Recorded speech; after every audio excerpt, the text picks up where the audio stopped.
Question 9. Solve these pairs of simultaneous equations. So in part A, we have two linear equations. So you've got two options here. You can use elimination or substitution as your method for solving these. If we go down the elimination route by making either the x is the same or the y is the same, I actually have two options within this. I could double, for example, equation 1, giving me the following. And then if I align that with the second equation, our x's are the same here. So I can set up a take away sum. Doesn't matter whether or not you do top take away bottom or bottom take away top, as long as you're consistent. So I'm actually going to do bottom take away top because I don't want to end up with a negative y over here. So 3y take away 2y is going to give me 1y.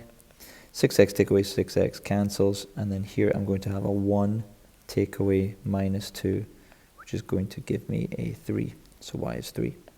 I then sub that back into either equation. If I sub that back into the first one, I'm going to end up with 3 equals 3x minus 1. Why do I think that doesn't look right? No, it should be fine.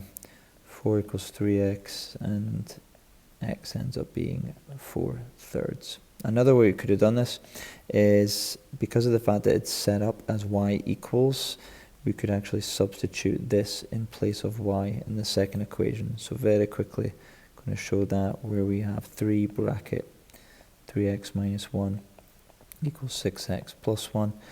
Break out the brackets will give us 9x minus 3, 6x plus 1. Take away 6x from both sides, add 3 to both sides, and then we're going to end up with the same number as that. And of course, because we get the x first in this instance, you're then going to take that number and sub it back in here to figure out what y is. And as we've already saw, we'll end up with y is 3. So two different ways, but there's a few more as well. Where you have less options is in part B. As soon as you see any powers or any x's and y's that are stuck together, you're going to be dealing with non-linear simultaneous equations. In this case, we're going to end up with a quadratic. So your elimination stuff that we did here is completely off the table. Substitutions are our only option. Look for the quicker. Look for the easier equation. It will end up being quicker, but look for the easier equation and make it so that one of the letters is on its own, whichever one is easier. The fact that y doesn't have a number associated with it, stuck to it, means it's easier to get it on its own. So if I add y to both sides first of all, and then take away 9, I get the following: 2x minus 9 equals y. This bracket then, this term for y is then going to get substituted in here, which will give us the following. We're going to have a 2x minus y that's going to be all squared. We have an x squared plus that comes before it, and we have an equals 17 that comes after it. You're going to end up with a quadratic equation here that you're going to have to solve. Breaking out the brackets, we get a 4x squared, a minus 36x, and a plus 81.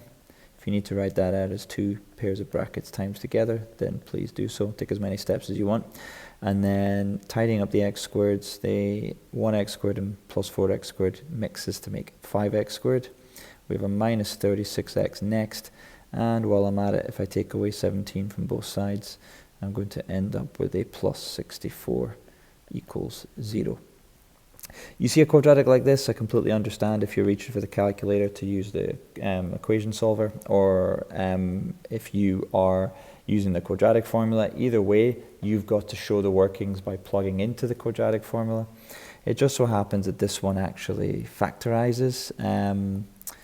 564s are 320, and two factors of 320 are 16 and 20. So this is going to work in such a way that one of these insides and one of these outsides is 16 and the other is 20. It's going to be 16 and 4, and then it'll be 5x and x, and both of these are negatives. If you can't factorize, or you don't, if you can't factorize that quickly, you don't like the look of that, don't worry. As long as you write down the workings of putting it into the quadratic formula, you'll get the method mark for showing what to do. After that, you then get the answers by setting each of these equal to 0 and solving. So we end up with x is going to be 16 over 5, and the other one we add 4 to both sides, so x is 4. I need to get the y values though also. Let's go back to what we had here when it was y equals. If I sub 4 into that, I'm going to get 2 lots of 4 take away 9 from my y, which gives me a -1. And if I sub in 16/15, I'm going to end up with 32/5 take away 45/5, which is going to give me a -13/5. Of course, you could just type that into the calculator as well, which gives us a final answer, making sure that we pair up each x with each y.